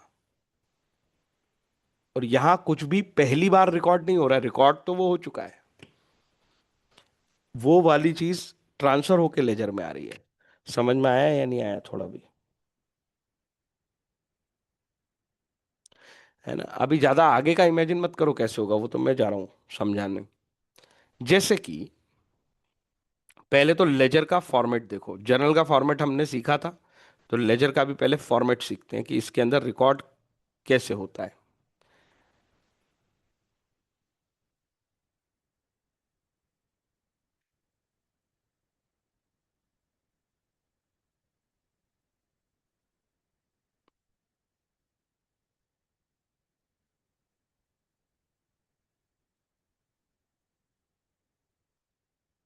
यहां आती है डेट, ये कहलाता है पर्टिकुलर। और ये कॉलम होता है rupees. Same, date, particulars, rupees. ये जो साइड है एलएचएस वाली, ये सेंटर है। ये जो साइड है ये डेबिट साइड है, और ये जो साइड है वो क्रेडिट साइड है। एलएचएस साइड का नाम डेबिट है, आरएचएस साइड का नाम क्रेडिट है। एक्चुअल में जब हम अभी जर्नल बना रहे थे तब भी हमने दो कॉलम बनाए थे, एक डेबिट और एक क्रेडिट। और पर्टिकुलर हमने एक साथ लिख लिया था यहाँ पे। यहाँ पे दोनों अलग अलग पर्टिकुलर लिखे हुए हैं। पहली बात तो ये समझ गए तुम फॉर्मेट में क्या चेंज है। अब देखो, मैंने कहा या इस बुक में सीधा कुछ नहीं आता है, जो कुछ आता है हम जर्नल से उठा के लाते हैं। तो एक एंट्री है सपोज मेरे पास जर्नल में, मेरी जर्नल एंट्री सुनो। जर्नल एंट्री है, पहली एंट्री बोल देता हूं, cash account debit to capital. यहीं से कहानी शुरू करी थी। 50,000 और 50,000, ये ऐसे रिकॉर्ड होती है। एक बनेगा, दो लेजर बनानी पड़ेगी, एक इसकी और एक इसकी।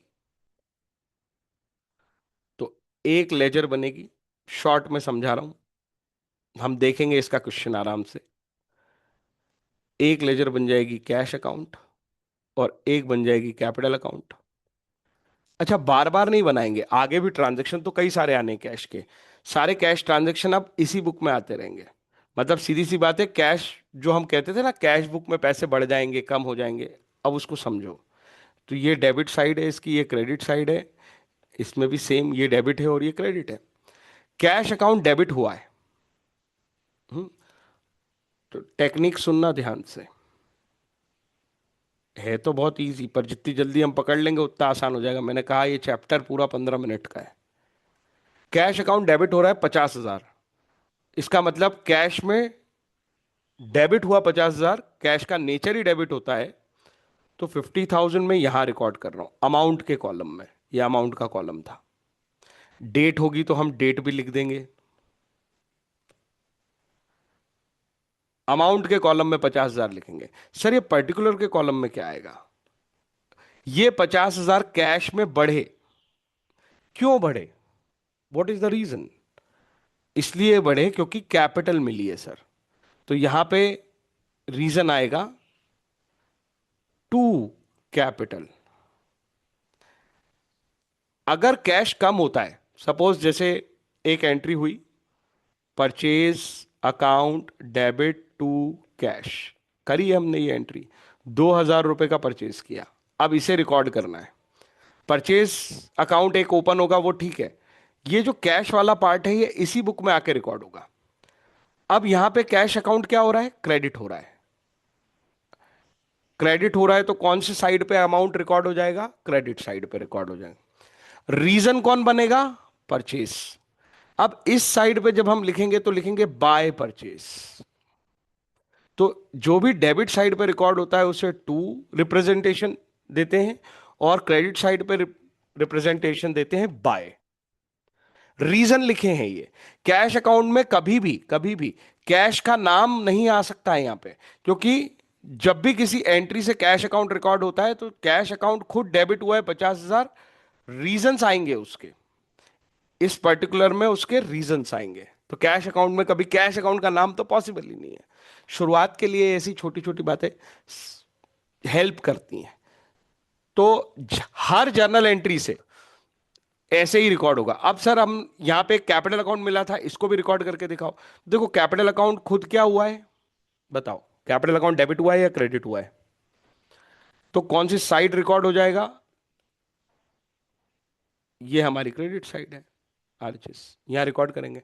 फिर क्या मैं यहां पे इसका साइड पे जो कुछ लिखते हैं बाय करके लिखते हैं, क्या यहां पे भी बाय कैपिटल लिख दूं? इसको समझो। मेरा कैपिटल अकाउंट क्रेडिट हुआ है, मुझे रीजन लिखना पड़ेगा कि ये कैपिटल अकाउंट क्रेडिट क्यों हुआ है। ये कैपिटल अकाउंट किसकी वजह से क्रेडिट हुआ था? कैश की वजह से। तो मुझे रीजन क्या लिखना पड़ेगा? कैश। तो देखो इन दोनों को, यहां डेबिट लिखा है 50,000, यहां क्रेडिट लिखा है 50,000। तो दो जगह इफेक्ट गए हैं उसके। जितने अकाउंट होंगे उतने अकाउंट में इफेक्ट जाएगा। कोई डाउट है तो बताओ। इतनी बात समझ में आई कि नहीं? क्वेश्चन मैं दिखाऊंगा। ज्यादा कठिन लगेगा ये बात? बस इसी को लेजर बोलते हैं। क्या होता है लेजर? लेजर एक अब जितने कैश ट्रांजैक्शन होंगे ना, जितनी बार कैश बढ़ेगा डेबिट साइड रिकॉर्ड हो रहा है, वो सब यहां आ जाएंगे। और जितनी बार कम होगा वो सब यहां आ जाएंगे। ये बात समझ में आ गई?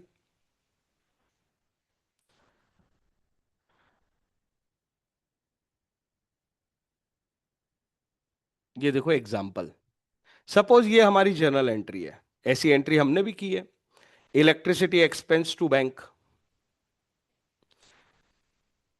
इसके लिए हमें अगर लेजर में रिकॉर्ड करना है तो कम से कम कितनी लेजर अपने पास होनी चाहिए?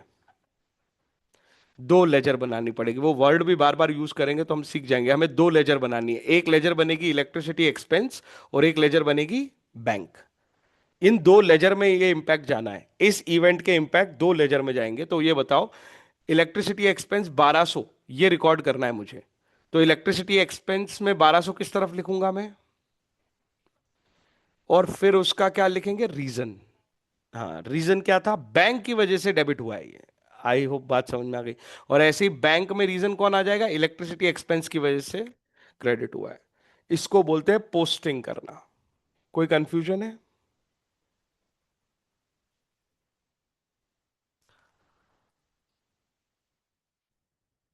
अब एक और इंटरेस्टिंग केस। सर सपोज हमारे दो अकाउंट डेबिट हुए थे, एक क्रेडिट हुआ था, ये सिनारियो था ना हमारे पास जर्नल में। ऐसे केस में हम कैसे एंट्री करेंगे? तो देखो यार, तीन अकाउंट ओपन होंगे, इसमें तो कोई डाउट ही नहीं, मतलब तीन लेजर में इसका इंपैक्ट जाएगा, ये तो कोई डाउट नहीं है। उन तीन लेजर का नाम क्या होगा, इस पे भी कोई दिक्कत नहीं है। एक लेजर का नाम परचेज है, एक का फर्नीचर है, एक बैंक का है। अब जब हम परचेज अकाउंट में 10,000 रुपए रिकॉर्ड करने जाएं, तो हम क्या रीजन लिखे? परचेज डेबिट क्यों हुआ? रीजन कौन है? यस। और फर्नीचर में कौन रीजन है 5,000 का? यस। तो परचेज में और फर्नीचर में दोनों में बैंक रीजन है। और बैंक अकाउंट में कितने रीजन आने चाहिए? एक या दो? दो रीजन आने चाहिए, और बैंक को क्रेडिट करना पड़ेगा, ऐसे दो रीजन लिख के अलग अलग। अब देखो, बैंक को फर्नीचर ने कितना इफेक्ट किया है? 5,000। और परचेज ने कितना इफेक्ट किया है? 10,000। तो वही वाले लिखे हैं हमने, 10 और 5। समझ में आया या नहीं आया? ये एग्जाम्पल्स हैं, वैसे ही जैसे हमने समझे हैं, है ना। और ये होती है लेजर। अभी ओपनिंग एंट्री क्या होती है, इसको समझने के लिए टाइमलाइन समझनी पड़ेगी। मुझे एक बात बताओ, ओपनिंग डेट का मतलब क्या होता होगा? 1 अप्रैल, अगर हम बात करें पीरियोडिसिटी की, हमारे अकाउंटिंग ईयर जो है, हमारा जो अकाउंटिंग ईयर है, उसकी जो फर्स्ट डेट है और जो लास्ट डेट है, इसको बोलते हैं ओपनिंग डेट, ओपनिंग। और इसको बोलते हैं क्लोजिंग। मैंने तुम्हें ओपनिंग नहीं समझाया था, मैंने तुम्हें समझाया था क्लोजिंग। पर मुझे पता है कि भूल गए होगे। ईयर एंड कैसे होता है? ईयर एंड पे क्लोज करने का क्या मतलब है? याद है? हम जिस दिन प्रॉफिट निकालते हैं, हम्म, ये रीजन है। जिस दिन हमें प्रॉफिट निकालना होता है, उस डेट को हम बोलते हैं क्लोजिंग डेट। मैंने ऐसे समझाया था। आप रोज परचेज कर रहे हो, रोज सेल कर रहे हो, इनकम भी हो रही है, एक्सपेंस भी हो रहा है, इनकम भी हो रही है, एक्सपेंस भी हो रहा है। किस दिन आप रुक के ये देखोगे कि यार मुझे प्रॉफिट हो रहा है या लॉस? वही डेट है आपकी, कौन सी डेट? Closing date. कभी भी देखो, कभी भी देखो, कभी भी देखो। मिड कैसे रहेगा वो ईयर फिर? तुम मिड वर्ड क्यों बोल रहे हो? उस दिन वो बंद हो गया। जिस दिन तुमने ये देखा, उस दिन बंद करना पड़ेगी तुम्हें ये बुक्स। क्यों सर, क्यों बंद करनी पड़ेगी? बंद इसलिए करनी पड़ेगी कि सेल को कंपेयर करना है तुम्हें, किससे? परचेज से। सारी इनकम को कंपेयर करना है तुम्हें एक्सपेंस से, तभी तो उनका डिफरेंस निकलेगा।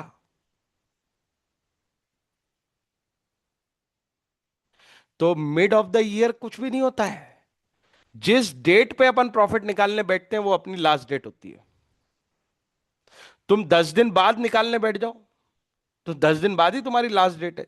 तुम्हारा अकाउंटिंग पीरियड 10 दिन का है। बात समझ में आई कि नहीं आई? तुम अगर हर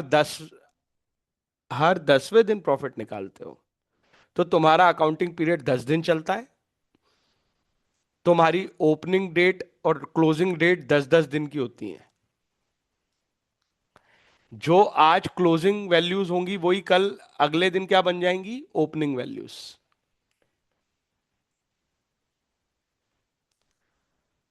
समझ में आई बात कि नहीं आई? फिर सर हम ये अकाउंटिंग ईयर, पूरा ईयर लेके क्यों चलते हैं, 10 दिन का क्यों नहीं होता? मैंने इसका लॉजिक समझाया था। मैंने कहा था गवर्नमेंट ये कहती है कि तुम एक बिजनेस हो और हमें चाहिए तुमसे टैक्स, और गवर्नमेंट ऐसे रोज रोज टैक्स नहीं लेती। गवर्नमेंट का फिक्स है, मेरे को हर साल 31 मार्च 2000, जो भी लास्ट डेट होती है, जैसे अभी आया था 31 मार्च 26, तो गवर्नमेंट ये कहेगी कि मेरे को एक साल, जो साल इस डेट पे खत्म होता है, तो इस डेट पे खत्म होने वाला साल कब शुरू हुआ होगा? 1 अप्रैल 25 से शुरू हुआ होगा। तो 1 अप्रैल 25 से लेके 31 मार्च 26 का हिसाब किताब चाहिए, किसका? प्रॉफिट निकाल के दो इस पीरियड का, और उस प्रॉफिट पे टैक्स दे दो मुझे, क्योंकि गवर्नमेंट की रिक्वायरमेंट ऐसी है। इसलिए हम साल का अकाउंट बनाते हैं। इसलिए हम ये पीरियड अकाउंट 1 साल रखते हैं और सीधा साल के एंड पे प्रॉफिट निकालते हैं, बीच में निकालते ही नहीं है।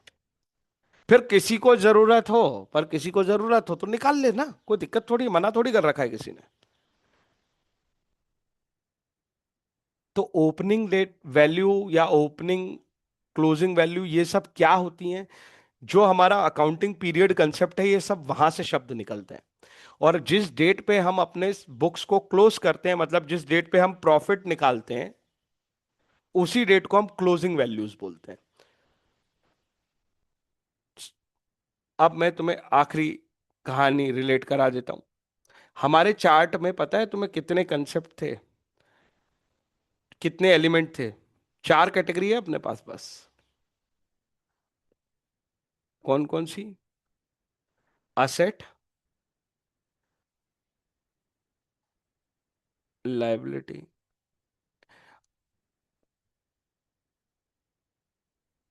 उसमें से ये दोनों शॉर्ट टर्म है, अभी समझा है आज भी, है ना? इस शॉर्ट टर्म बोल सकते हो, प्रेजेंट बोल सकते हो, है ना? Short term. यही दोनों कंपेयर होके तो क्या निकालेंगे? प्रॉफिट। अरे इधर परचेज वाले एग्जाम्पल है, सैलरी है, इधर सेल्स वाले एग्जाम्पल है, गेन है। यस और नो? ये, अब कंक्लूजन पे जा रहा हूं। ये दोनों तो हर ईयर एंड पे कंपेयर हो जाएंगे। कंपेयर हो जाएंगे तो इनको बंद करना पड़ेगा, मतलब ये एवरी ईयर क्लोज होंगे।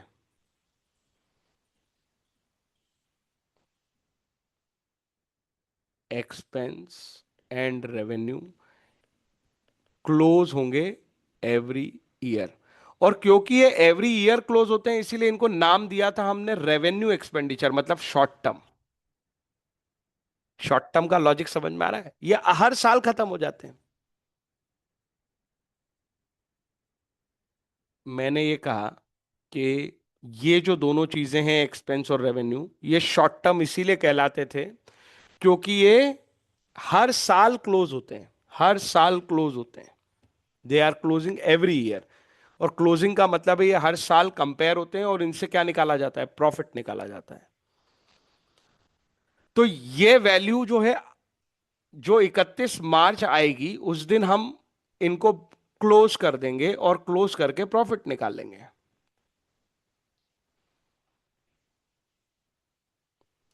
लेकिन ये तो फ्यूचर वैल्यूज थी, इनको हमने बोला था फ्यूचर वैल्यूज। असेट और लायबिलिटी। जो मशीन मेरे पास आज है वो अगले साल भी रहेगी? बोलो हाँ या ना। उसे बेचा तो है नहीं मैंने 31 मार्च को। ऑनर ने मुझे जो लायबिलिटी दी थी, कैपिटल दी थी, वो 31 मार्च के बाद वो वापस लेने वाला है क्या? तो ये दोनों फ्यूचर वैल्यूज हैं, और इस फ्यूचर वैल्यूज बोलने का बार बार जो मीनिंग था वो यहां रिलेट करेंगे कि फ्यूचर वैल्यू इसीलिए बुला रहे थे क्योंकि ये नेक्स्ट 1 अप्रैल को भी एग्जिस्ट करेंगी। तो ये होती हैं कैरी फॉरवर्ड। तो इन 4 चीजों का अंत ये है, इनमें से ये दोनों तो हो जाते हैं क्लोज, और ये चलती है कैरी फॉरवर्ड। हाँ बोलो। हम्म। हम्म। हम्म। हम्म। हम्म। हम्म।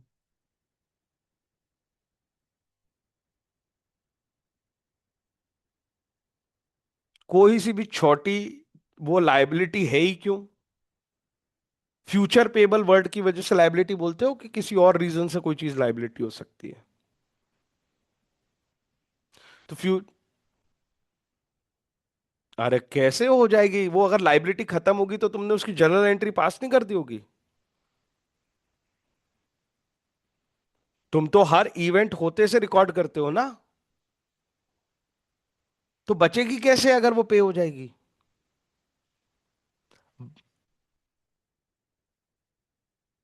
हम्म। लेजर में ही पता चलेगा कि वो राइट ऑफ हो गई है। ऐसे कैसे पता चलेगा तुम्हें?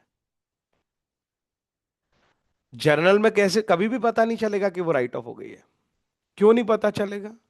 पता इसलिए नहीं चलेगा, तुम्हारे पास थाउजेंड्स ऑफ एंट्री है। अभी मैंने ये प्रॉब्लम पूछी थी तुमसे, तुम किसी भी एक अकाउंट की इंफॉर्मेशन जर्नल से नहीं निकाल पाओगे। अभी तुम कॉपी में 10 एंट्री कर रहे हो, इसलिए पता चल रहा है तुम्हें कि ऊपर नरेश क्रेडिटर बना था, अभी नरेश को पेमेंट कर दिया। ऐसा इसलिए पता चल रहा है क्योंकि क्वेश्चन में 10 एंट्री है, उसको तुमने कॉपी पे किया है। मैं कह रहा हूं ऐसी 10,000 एंट्री है, ढूंढ के दिखाओ नरेश कहाँ है। पेज पलटते जाओगे, नरेश नहीं मिलेगा।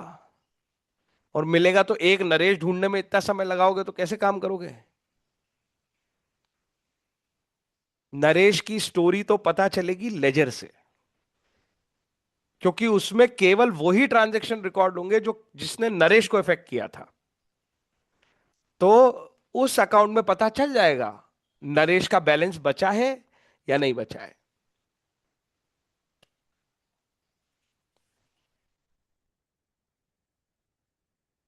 ना ना ना, डेली। जैसे रफ कॉपी स्कूल में जाके फटाफट सब रिकॉर्ड कर लेते हैं, मल्टीपल कॉपी नहीं ले जानी पड़ती, जल्दी जल्दी रिकॉर्डिंग हो जाती है, घर आके कॉपी बना लेते हैं। ऐसे ही डेली जिनके पास बहुत सारी एंट्री होती है वो डेली लेजर बनाते हैं।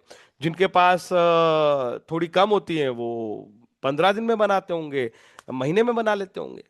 लेकिन ये सब पुराने जमाने की बातें कि कब बनाते हैं। आजकल जो है दुनिया किसकी, सॉफ्टवेयर की। और सॉफ्टवेयर में क्या होता है, सॉफ्टवेयर में जैसे ही तुम रिकॉर्ड करते हो ना, सॉफ्टवेयर तो 1 सेकंड में पीछे लेजर बना देता है उसकी, उसी सेकंड देख लो लेजर। पुराने जमाने में ऐसा होता था कि डेली शाम को बैठ के या 2 दिन में 7 दिन में, डिपेंडिंग ऑन योर वर्कलोड, आप कब लेजर बनाते थे। पर आइडियल यही था जितनी जल्दी बना लो उतना अच्छा। हम्म। हम्म।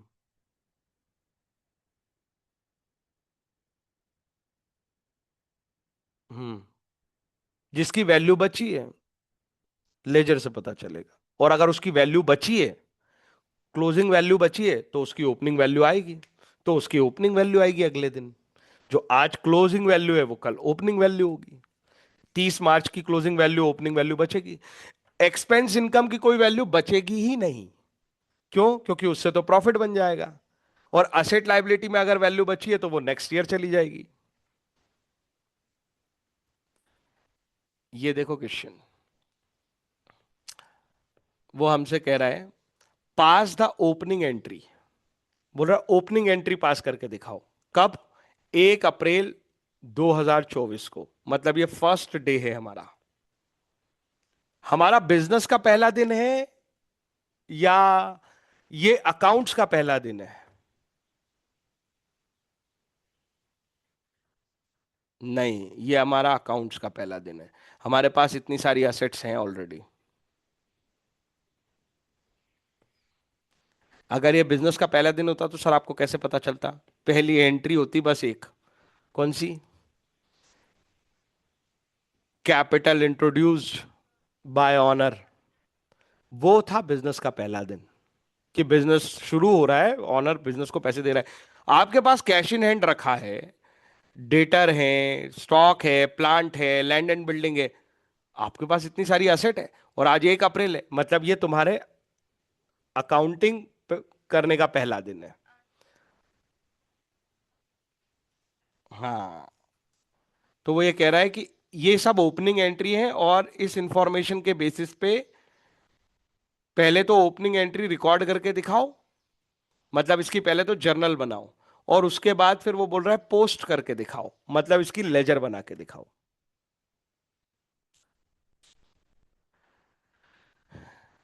मैंने तुमसे कहा इसके कैरी फॉरवर्ड केवल असेट लायबिलिटी होंगी, इनकम एक्सपेंस होंगे ही नहीं। ये मैंने तुमसे कहा था। हम, हाँ मुझे तो आ रही है।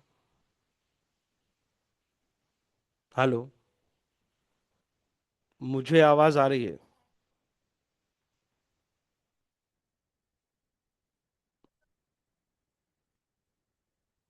ठीक है। मैंने ये तो कहा था तुमसे कि जब भी कोई क्लोजिंग एंट्री और ओपनिंग एंट्री की बात होगी तो उसमें इनकम एक्सपेंस हो ही नहीं सकते। क्यों नहीं हो सकते? क्योंकि वो तो प्रॉफिट बनाने के काम आ गए हैं। तो इसमें केवल असेट लायबिलिटी मिलेगी। मुझे आइडेंटिफाई करके बताओ, असेट कौन है, लायबिलिटी कौन है? कैश इन हैंड क्या है, असेट या लायबिलिटी?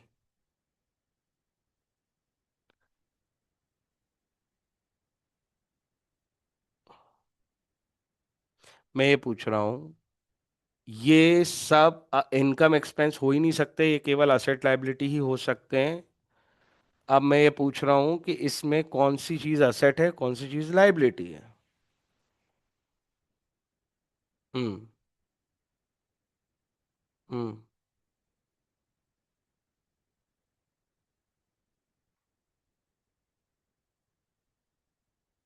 ऑब्वियसली स्टॉक असेट होता है, एग्जांपल में लिखा हुआ है, देखो जाके। करंट असेट के एग्जांपल में इन्वेंट्री और स्टॉक एक ही बात होती है। उसका सिनोनिम भी पता होना चाहिए। अगला।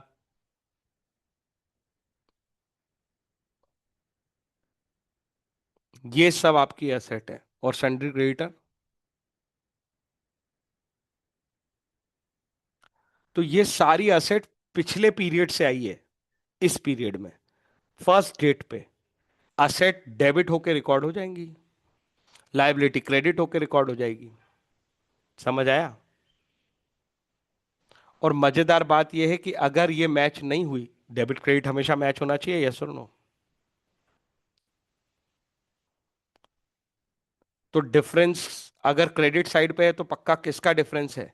जो इंफॉर्मेशन मिसिंग है, कैपिटल, वो कहां थी? ऑनर के पैसे।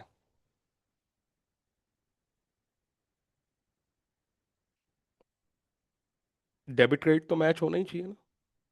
तो वो मिसिंग इंफॉर्मेशन किसकी थी इसमें? कैपिटल की। अब उसने कहा था इसकी पोस्टिंग करके दिखाओ। इसकी पोस्टिंग सबसे इंटरेस्टिंग होती है।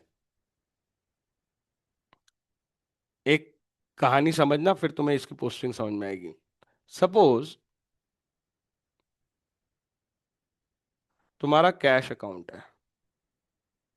सपोज यहां पे लिखा है टू, ये बढ़ रहा होगा, टू सेल, टू राम, ऐसे अलग अलग नाम से ये बढ़ा।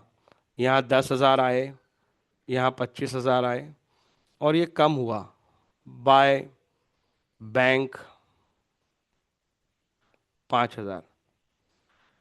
ऐसा हम कब तक करते रहेंगे सर, एंट्रीज? जब तक जर्नल चलेगी तब तक लेजर चलेगी। अरे जितनी एंट्रीज जर्नल में आनी है सबकी सब लेजर में आनी है।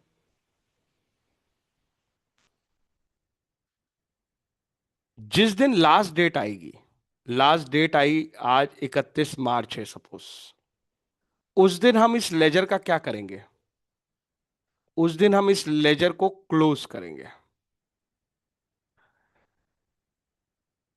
क्लोज करने का मतलब इसका हिसाब किताब निकालो। ये डेबिट कितना हो गया है? 35,000। बोलो ना हाँ या ना। इस लेजर का हिसाब किताब निकाल रहा हूं बाहर। 35,000 डेबिट हुआ है और 5,000 क्रेडिट हुआ है। अल्टीमेटली इसमें कितनी वैल्यू बचनी चाहिए? 30,000। नेचर भी तो बताओ उसका।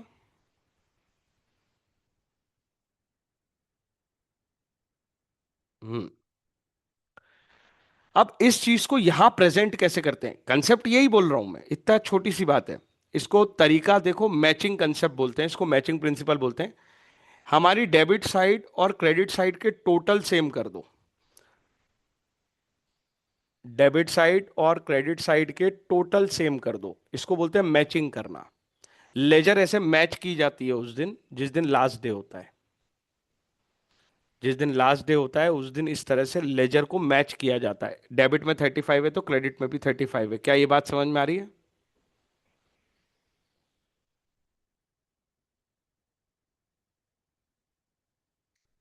पर सर ये तो टोटल हो रहे हैं 35, ये तो टोटल हो ही नहीं रहा 35। इस तरफ तो मिसिंग है। ये मिसिंग चीज कुछ नहीं है, यही है कि हमारे 30,000 रुपीज बचे हैं। आई होप मेरी बात समझ में आई। अब मैच हो गया ना। बाय, अब ये अगर एक्सपेंस इनकम होता ना तो ये प्रॉफिट निकालने में चला जाता, पर क्योंकि ये एसेट है तो ये आगे जानी है, तो इसको लिखते हैं बाय बैलेंस, मतलब ये बैलेंस हम कैरी करके ले जा रहे हैं, तो इसको बोलते हैं कैरी फॉरवर्ड या कैरी डाउन। तो ऐसे C/D, या कैरी फॉरवर्ड C/F। ये ही बैलेंस ये किस दिन किया जाएगा? ये रोक के मैच करके इसका बैलेंस किस दिन निकाला जाएगा? लास्ट डे पे। ये काम लास्ट डे पे किया जाएगा। बात समझ में आई या नहीं आई?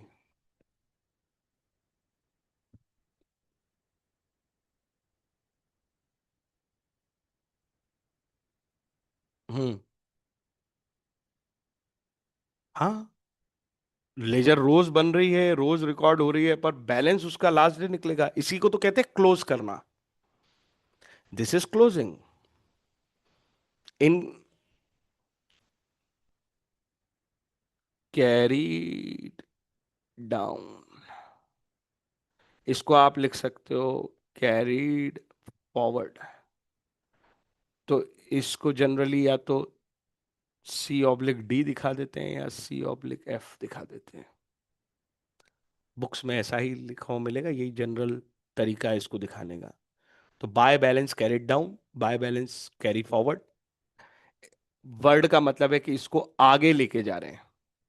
अब मैं अगर तुमसे ये पूछूं, इस 30,000 का नेचर क्या है? डेबिट या क्रेडिट? ये जो आगे जा रहा है इसका नेचर क्या है, डेबिट है या क्रेडिट है? बिल्कुल डेबिट, इसलिए क्योंकि ये किस साइड की वजह से आया है। अभी मैंने वर्किंग करके दिखाई थी तुम्हें कि डेबिट साइड हैवी थी। वो तो दिख इधर रहा है, तो ये अगली बार ओपन किधर होगा? जिस नेचर का है उसी साइड ओपन होगा। तुमने अभी, नहीं ऐसे रटना नहीं, फिर वही वाली बात हो गई। ये इधर क्यों लिखना पड़ा? मजबूरी थी। क्यों? ये टोटल मैच नहीं हो रहे थे। वर्किंग करके समझा दिया था मैंने तुम्हें कि तुम्हारे पास 35,000 रुपए टोटल डेबिट वैल्यू है इन दोनों को देख के, और एक ही क्रेडिट वैल्यू है 5,000 रुपए की। तुमने मुझे बताया था कि सर 30,000 डेबिट नेचर का बचेगा इसमें। क्योंकि ये वाली साइड हैवी थी, डेबिट साइड हैवी थी, इसलिए वो उधर वैल्यू छोटी थी, तो भाई जो बैलेंस बचा वो उधर बच गया।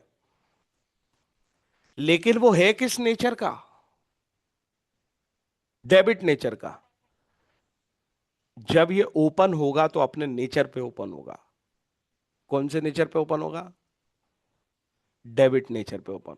ये बकवास है कि ये इधर खत्म होता है तो इधर शुरू होता है। अगर कोई बच्चा ऐसे याद रखता है या इसे समझने की कोशिश करता है तो ये वो कभी नहीं सीखेगा, आगे फंस जाएगा। लॉजिक ये है कि वो डेबिट नेचर का था। बात समझ में आई कि नहीं आई? तो डेबिट साइड पे ओपन होगा, टू बैलेंस ब्रॉट डाउन कितना? 30,000। मेरा सवाल ये है, क्या कोई चीज हवा में ऐसे लेजर में घूमती है क्या, कि लेजर में ये लिख दो, लेजर में वो लिख दो? ये तुमने बैलेंस कैरिड डाउन जो किया, ये लेजर में आ कहां से गया? बिना जर्नल के कोई चीज आ ही नहीं सकती लेजर में। इसकी एक क्लोजिंग जर्नल एंट्री पास हुई थी। बात समझ में आई है? और इसकी भी ओपनिंग जर्नल एंट्री पास होगी। बात, क्लोजिंग एंट्री में सिखाऊंगा, ये बात मैंने बोल के छुड़वाई है कि नहीं? इसीलिए छुड़वाई थी कि जब तक वहां तक पहुंचेंगे नहीं, समझ क्या आएगा? तो ये तो अभी पेंडिंग है, लेकिन ये तो हम आ गए हैं इस पे। इस चैप्टर में इसकी जरूरत पड़ गई थी तो मैं इसलिए ये सारी स्टोरी समझा दी। ये देखो, ये क्वेश्चन में हमसे उसने कौन सी एंट्री पूछी थी? ये सारी असेट थी, कौन सी साइड पे ओपन होंगी?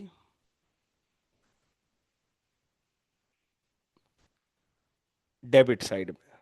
ये एंट्री अभी करके आए हो तुम। और ये लेजर, जब ये ऐसी एंट्री हो जाएगी तभी हम ऐसा वाला प्रेजेंटेशन कर पाएंगे। ये जो टू बैलेंस ब्रॉट डाउन 20,000 दिख रहा है कैश अकाउंट में।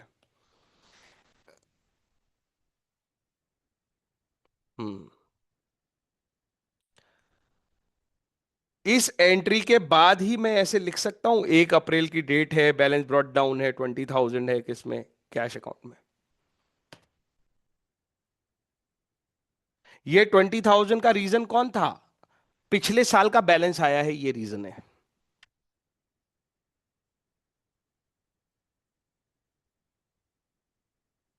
कुछ कुछ समझ में आया? मैंने बोला, हमने अभी लेजर बनानी सीखी थी तो मैंने कहा था कि यार 20,000 पहले ये देख के रिकॉर्ड कर लेता हूं मैं, बाद में ये सोचता हूं कि इसका रीजन कौन है।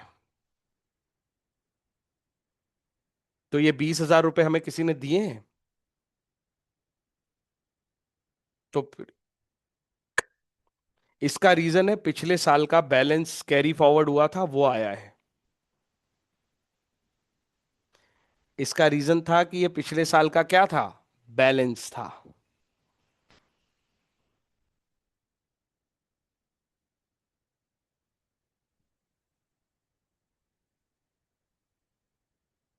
यही तो बात सिखाई थी कि यहां का बैलेंस यहां आता है। तो ये 30,000 का रीजन क्या लिखूंगा मैं? पिछली बार बैलेंसिंग की थी उससे पता चला था 30,000 रुपये कैश है अपने पास। तो ये 30,000, 20,000 रुपये, इसी तरह से ये बोल रहा हूं मैं कि ये 20,000 रुपये का कैश कहां से आया है? पिछले साल की बैलेंसिंग से आया है।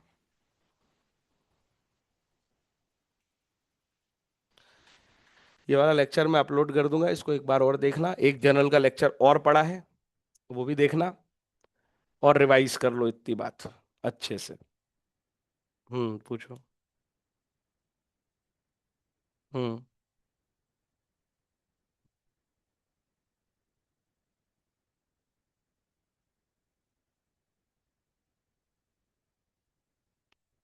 इस एंट्री से ये पता चलता है कि आपके पास फर्स्ट डे पे इतनी असेट थी और इतनी लाइबिलिटी थी ऑलरेडी।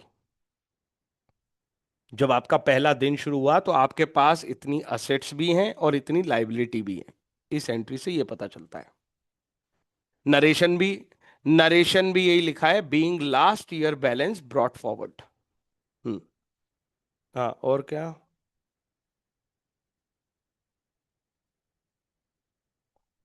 हम्म।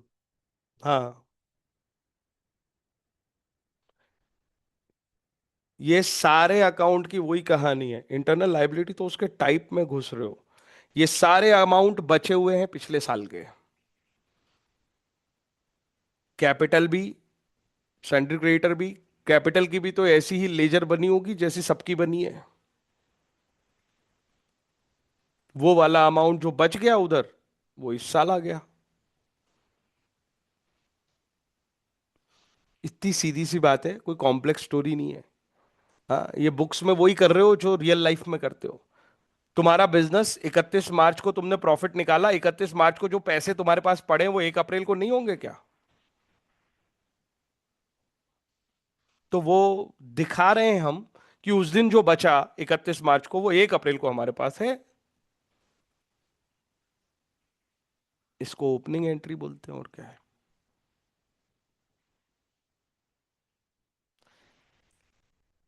देखना पड़ेगा, देखना पड़ेगा। हाँ, एक बार में नहीं आएगा। लेजर में ट्रांसफर करना बहुत इजी है। दम है नहीं इस चैप्टर में कुछ भी। दम कुछ भी नहीं है इसमें। लॉजिक सीख लो। लॉजिक में समय लगता है, लॉजिक को प्रोसेस करो। कंसेप्ट से सीखो, रट के सीखने में तो 2 मिनट का काम था। ठीक है। तो मैं इसका लेक्चर अपलोड कर देता हूँ। ठीक है, पीडीएफ, वो पूरी बुक है ये। हम्म। मैं तुम वही मुझसे बोला करो तो मैं उसका स्क्रीनशॉट दे सकता हूँ तुम्हें। चलो, पर ठीक है, चाहिए हो तो पीडीएफ ले लो, मुझे कोई दिक्कत नहीं। तुम्हारे लिए अपलोड डाउनलोड वो कठिन काम है, मेरे लिए तो आसान है। ये लो।